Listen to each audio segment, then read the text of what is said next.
Many people talk about the ups and downs of married life, but no one really prepares you for life after your spouse passes away. Welcome to Widowhood Real Talk with Dr. Tina, a safe place for widows, widowers, and their friends and family to talk about love and loss. Find comfort as you listen to honest conversations between Dr. Tina and invited guests who've experienced the loss of their forever partner, share their stories of love, grief, and healing. You are not alone in this journey. Join today's episode and discover a wealth of resources and learn how to connect with others who are traveling the same path. This is Widowhood Real Talk with Dr. Tina. Welcome to Who I Became Because I Loved You. Throughout March, I am dedicating this podcast to my late husband, Mark Formwald. He left this world 9 years ago on March 11th. And each episode this month is part of an intentional space of remembrance, reflection, and honesty. These conversations may feel a little different than a typical podcast. Some moments are spoken directly to Mark, some are communicated to you, and some are simply love continued out loud. If you're joining mid-month, you haven't missed anything. You need in order to be here. This is not a series that requires catching up on, only presence. Mark, I am speaking to you again today and letting others listen in. The first question, Mark, would you recognize me now? I think the answer is yes. And that's based on a podcast that I've done with my daughter and my son. Both of them have articulated in their own way that I'm showing up in Tina brand, that something happens, I give myself to it, I challenge myself with it, I address it, and I keep going. And Mark would say, you did this pretty much as I thought you would. I have grieved him probably every day since he has been gone for 9 years. And yet I still keep living. I keep showing up and living my life intentional. And that is done intentional with this podcast. It's done intentional with the work that I do with this nonprofit, Widowhood Real Talk with Tina, with every retreat that I host, the event that we are hosting in May, on May 16th here in Norfolk, called Hope Grows Here. Mark would probably look and say, yep, that's kind of what I thought that you would do. And I am glad that I have continued being who I am under different circumstances, but yet being the woman that I am. Do you know which parts of me were born after you left? Absolutely. I had experienced breast cancer before Mark passed. And in that process, my no game was starting to develop where I could say no for something without question. Don't ask me about it because no is a complete answer. After Mark's death, my no game became even stronger because I don't know my moment, my hour, my second when I will no longer be in this world. And I can say no to something that I don't want to do. That was birthed out of him. This nonprofit that I run, this whole podcast that we're having was birthed out of Mark leaving this world. Me looking at life differently, he would be surprised about my ability to be a little bit sloppier, ability to not care about things being cleaned up as much as they were. He also would be surprised about my ability to be late sometimes. It was so important for me to always be on time. And part of that is that retired Army officer. But now there are some things that just, okay, if I get there on time, it's fine. He would also be surprised because my daughter is, how some things do not stress me out. How I just go, well, nobody died. Then it'll be okay. It'll work itself out. He would be surprised about that.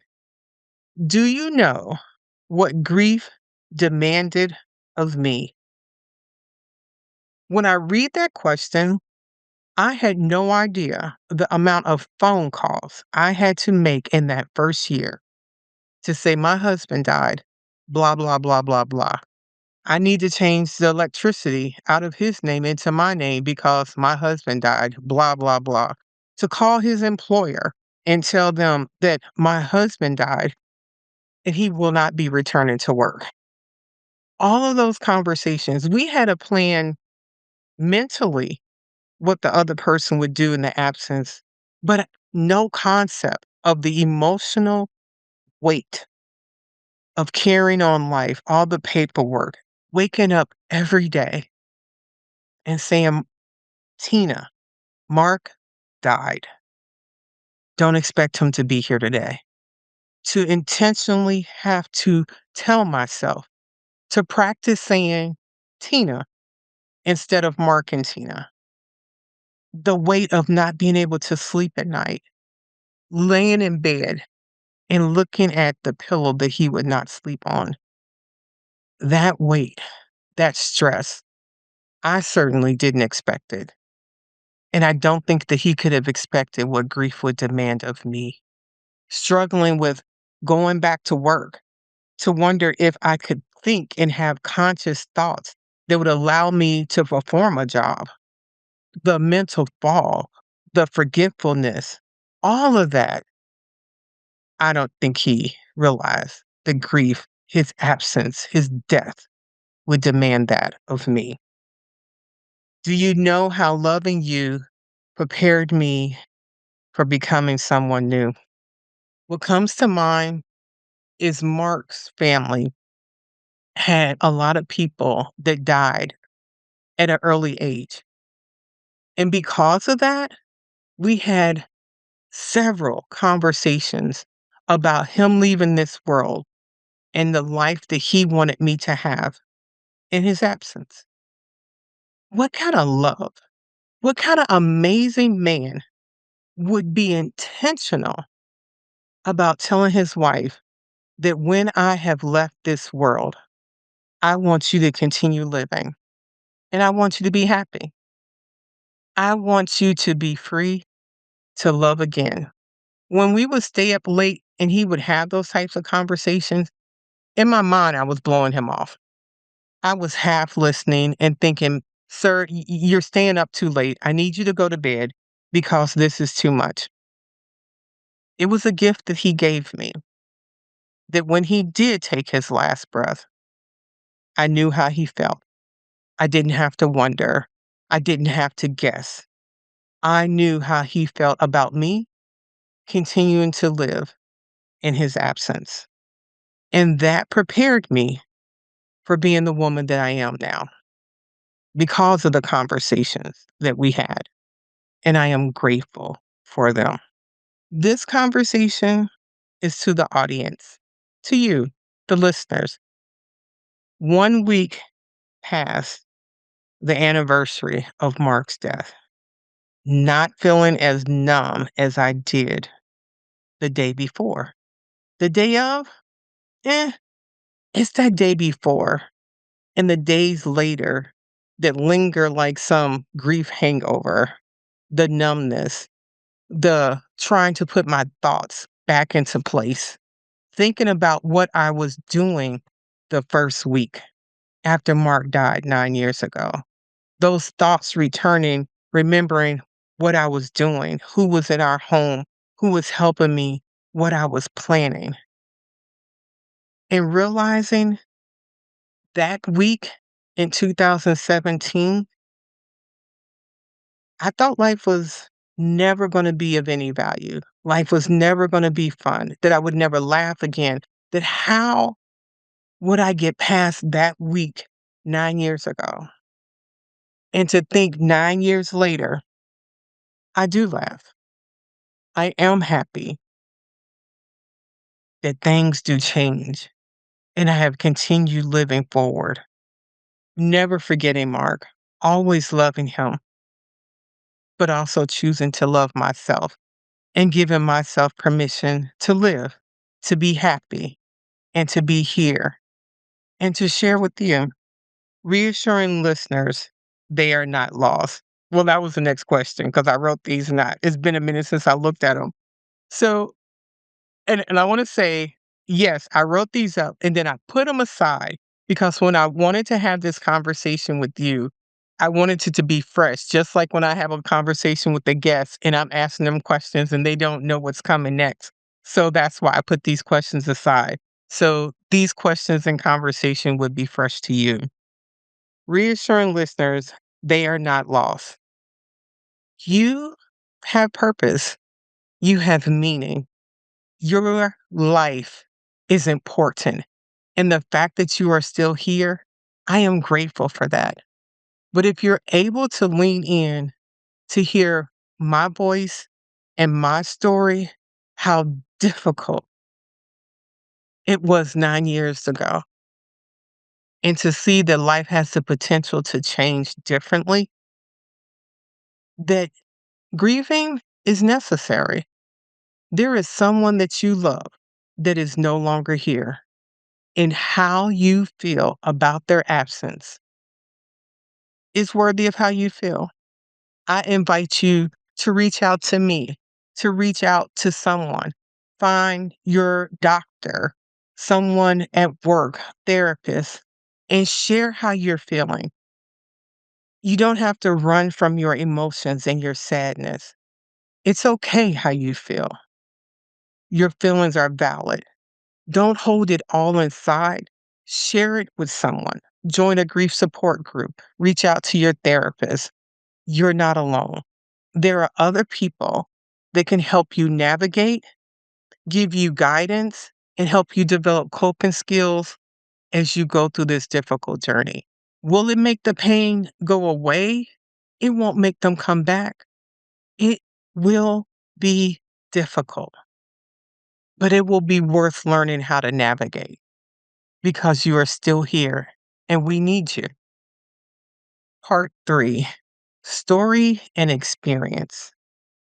This is to you and to Mark, who you were before March 2017.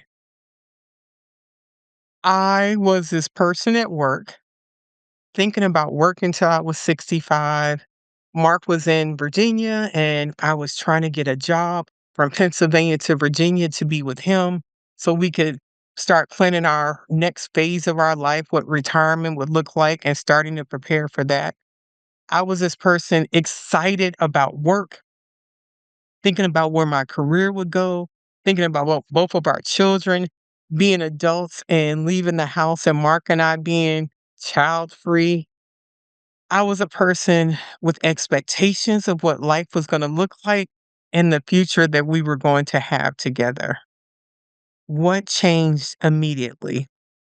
Oh, hope. I feel like hope was snatched from me when Mark took his last breath. Hope felt like it was destroyed, like I couldn't find it. Slowly, feeling like, did this really happen? My ability to think rationally slowly started to dissipate. It was challenging for me to drive and get off on the right exit. I would just start daydreaming in the midst of things. But one thing that was very clear to me early on, in fact, the night that Mark died, my daughter Catherine asked me, "Mom, was Dad the love of your life?" And I was like, this girl wants a Disney answer. And I had to tell her. Now, she came to me while I was in the middle of the shower, first shower I'd taken. And she rips the curtain open, go, "Was Dad the love of your life?" And I'm looking at her and I'm like, "Catherine, I love your dad and I will love him forever. But I cannot say that he's the love of my life because if he is the love of my life and he is dead, what is left for me to live off of? I have to be the love of my own life, or my relationship with God has to be equivalent to that. So I cannot say your dad is the love of my life because I have to have love here for me to live off of. And the importance of those statements set the tone of how I saw my grief. Mark's life here was over. Mine was still continuing. And if I'm still here, I had purpose and a reason to be here. Then I have to fight through all of my pain, all of my suffering, all of my grief, all of my confusion to find out what that is day by day. And so, day by day, whether it was through journaling, it was through reading and understanding what grief looked like, for me to just keep living. It has been an intentional, purposeful, purposeful walk for me to understand that how I grieve Mark is totally different than some way someone else may grieve their spouse or their loved one. And to validate that for myself and give myself permission and know that it's okay. The unexpected strength that emerged. I don't think it was unexpected because to the core, I am pretty much the same person. I just didn't know what it would look like under these circumstances because I had never really considered Mark's death. How grief altered my confidence, my faith, my body, my voice. Not being Mark's wife seemed like someone snatched part of my identity. Like I was a different person. And I also felt like I was a single mother and how society looked at me being a Black woman with these light-skinned babies from this white man going, what happened there? Where's the daddy at? And realizing that wasn't my story. My husband died. But thinking about how people perceived me, that was hard. Looking at my faith, Mark died. How did that impact my faith? I was still trusting God, but I had a hard time being in church. And I realized that hard time being in church is because that's a place we served together. So my husband was an usher. I am an ordained minister. So we had different roles in our church. Going into the house of worship, where I had a strong memory of my husband being there greeting people, was devastating. Going into church was too hard. I spent that time visiting all the people who I said I would one day visit their church because going into my church in the space where I knew my husband sat or where he stood, it took me out just driving into the parking lot and I couldn't do it. I think it was about a good 6 to 9 months before I went back to my own church because I couldn't take the pain of his absence. I spent that time, like I said, going to other people's churches, reading in the word, understanding what my personal faith was about life after this world was over, scouring the verses, the Bible verses, to see what it said about what happened to the soul when this life was over. I dug in deeper to my faith to ground myself on what I said I believed in. God's strength was important to me and what held me up because nothing else could do it. There was no words that anyone could say. There was no pat answer anyone could give me. It had to be my personal faith in God that held me up and what I believed and knew to be true. My body, oh, the lack of eating. The if I was like, "Okay, I'm just gonna work out since I'm up 24 hours a day." I moved the elliptical machine into the front room because I was home alone, and I was like, "If I'm up watching TV, then I'm gonna be on the elliptical getting a grind on. What else am I going to do?" I literally look like so thin. So, just looking at pictures of myself that first year, just looking like I'm in a daze, looking like just lost, because I was. My voice. I'm always a yacker. I'm always talking, and I didn't stop talking totally, but I was quiet. But I did know enough that when people asked me things, to start answering them and teaching them how to support me, how to help me. And that was a gift that I'm glad that I was able to give myself to show the people in my community to know how to support me.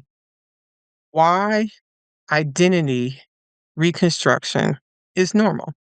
So many times I hear people saying, I want my old life back.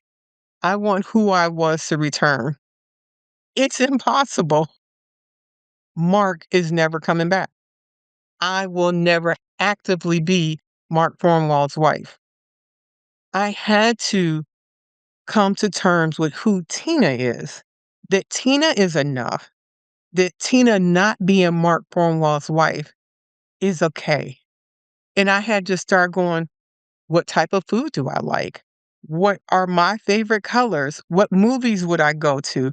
My daughter came home one time to visit me and she smelled candles burning. And she was like, I've never smelled candles burning in this house. And I was like, because your dad didn't like the scent. So I didn't burn the candles. But me personally, I like candles. So I burnt them. And it smelled amazing in the house. I didn't like the dishes that we had. So I went and purchased some different ones. I cleaned out all the food in the pantry, in the refrigerator, gave it to my neighbors, and I figured out what I liked to eat. Mark had passed, the children were in the military, and I was home alone. And I started discovering myself. It was hard. I was crying in that grocery store, but I realized I do not like grape jelly. Every PB&J I had that had grape jelly was because of Mark and those kids. I like orange marmalade, and I found that out. I started making it fun for me to figure out what I enjoyed and it giving myself permission to enjoy it and go, we're here, girl. So we're going to do this. Why becoming is not betrayal. I was not betraying Mark by becoming who I am in his absence. If anything, I was honoring him, honoring our love, honoring our relationship, and honoring myself. I didn't cause his death. I didn't want his death to happen.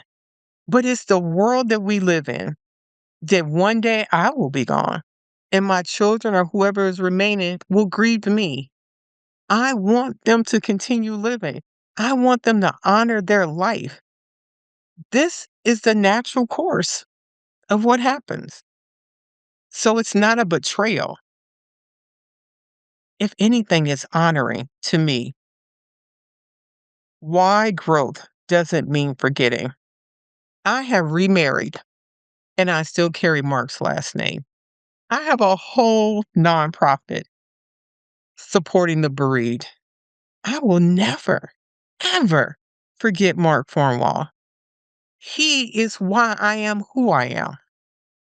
So growth, me becoming Dr. Tina Formwall, me teaching a class on grief, me hosting a podcast, that is me growing in different ways than the woman I was when he was here. Once again, I feel like it's honoring him, not a betrayal. What I wish I'd known earlier, I wish I knew that grief was more than just being sad. It took a lot of reading, a lot of therapy, a lot of talking to other grievers to understand the full complexity. And I don't even know if I can say full, but I'll just say complexity. Because I'll have conversations with people and they'll still surprise me as I learn something more about grief. But understanding that grief impacts me physically, spiritually, neurologically, that grief impacts you in so many different ways. Grief is not just being sad. That is something I wish I knew earlier because to me, knowledge is power. And if I know a thing, then I'm already prepared for a thing. And that would have helped me to know how to show up differently or have an expectation of what was coming my way. Part 5.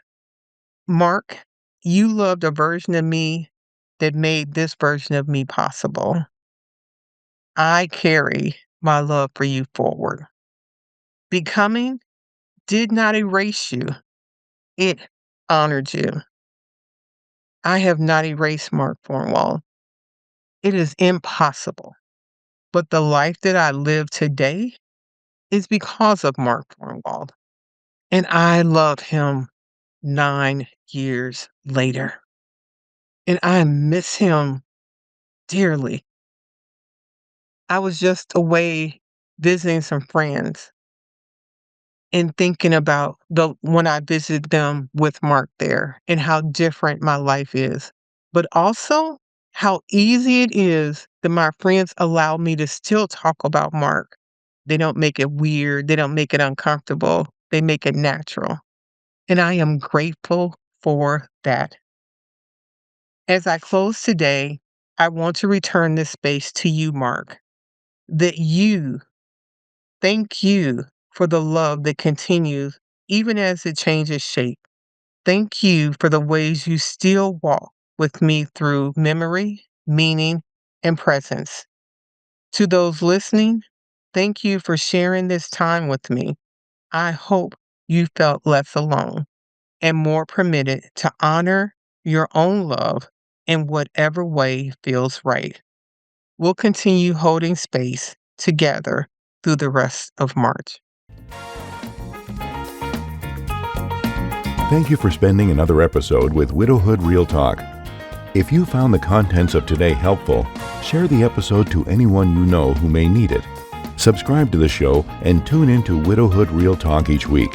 Then, visit widowhood-realtalkwithtina.org to join the community and access additional resources. Remember, you are not alone in this journey.